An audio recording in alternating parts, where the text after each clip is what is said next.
ஆழ்வார் எம்பெருமானார் ஜீயர் திருவடிகளே சரணம். ஜீயர் திருவடிகளே சரணம். ஸ்ரீரங்க வைபவத்திலே அடுத்ததாக நாம் பங்குனி உற்சவத்தை பற்றி அனுபவிக்க உள்ளோம். இந்த பங்குனி பிரம்மோற்சவம் ஆதி பிரம்மோற்சவம் என்று கொண்டாடப்படுகிறது.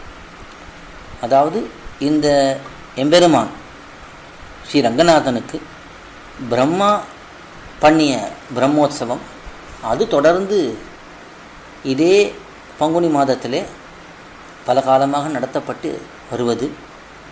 இந்த பங்குனி பிரம்மோற்சவம் நடக்க வேண்டிய சமயத்திலே விபீஷண ஆழ்வான் பிரணவாக்கார விமானத்தோடு எம்பெருமானை எழுந்தருள பண்ணி கொண்டு லங்கையை நோக்கி போய்கொண்டிருந்தான். அந்த சமயத்திலே இங்கே இரண்டு ஆற்றங்கரைக்கு நடுவிலே எம்பெருமானை எழுந்தருள பண்ண, அந்த சமயத்திலே உற்சவத்தையும் செய்து முடிக்க, அதற்கு பிறகு பெரிய பெருமாள் இங்கேயே இருந்து விடலாம் என்று திருவுள்ளம் பற்ற, அதனாலே தான் ஸ்ரீரங்கநாதன் இங்கே இந்த திவிதேசத்திலே எழுந்தருளியிருக்கிறான் என்பது முக்கியமான ஒரு தகவல். இந்த பங்குனி பிரம்மோற்சவம் என்பது பொதுவாக சித்திரை திருவீதிகளிலே எம்பெருமான் புறப்பாடு கண்டருளக்கூடிய உற்சவம். 11 நாட்கள் இந்த உற்சவம் கொண்டாடப்படுகிறது. உற்சவம் தொடங்குவதற்கு முன்பே அங்குரார்ப்பணம், இது உற்சவத்துக்கு 2 நாட்கள் முன்பு நடக்கக்கூடிய ஒரு வைபவம். அங்குரார்ப்பணத்துக்கு விஸ்வக்சேனர், ஹனுமான், விபீஷண ஆழ்வான், இந்த உற்சவத்திலே தான் விபீஷண ஆழ்வான் அங்குரார்ப்பணத்துக்கு திருமுலைச்சாற்றுக்கு எழுந்தருளுவது.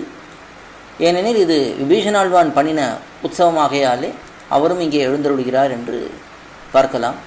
இது திருமுலைச்சாற்று நடக்கும். அதற்கு அடுத்த நாள் சேன முதலியார் புறப்பாடு, விஸ்வக்சேனர் நகர சோதனைக்காக இந்த சித்திரை திருவீதிகளிலே உற்சவம் நடப்பதற்கு முன்பு எழுந்தருளக்கூடிய வைபவம். இது முதல் 2 நாட்கள். அதற்கு பிறகு உற்சவம் தொடக்கம். முதல் உற்சவம் முதல் நாள் துவஜாரோகணம், கொடியேற்றம் நடந்து அன்றைய தினம் எம்பெருமான் கண்ணாடி அறைக்கு நம்பெருமாள் எழுந்தருள்வார். அதற்கு பிறகு மாலை வேளையிலே அன்றைய தினம் புறப்பாடு. இந்த உற்சவத்திலே எம்பெருமான் நெடிய புறப்பாடுகள், 2 புறப்பாடுகள் கண்டருளுகிறான்.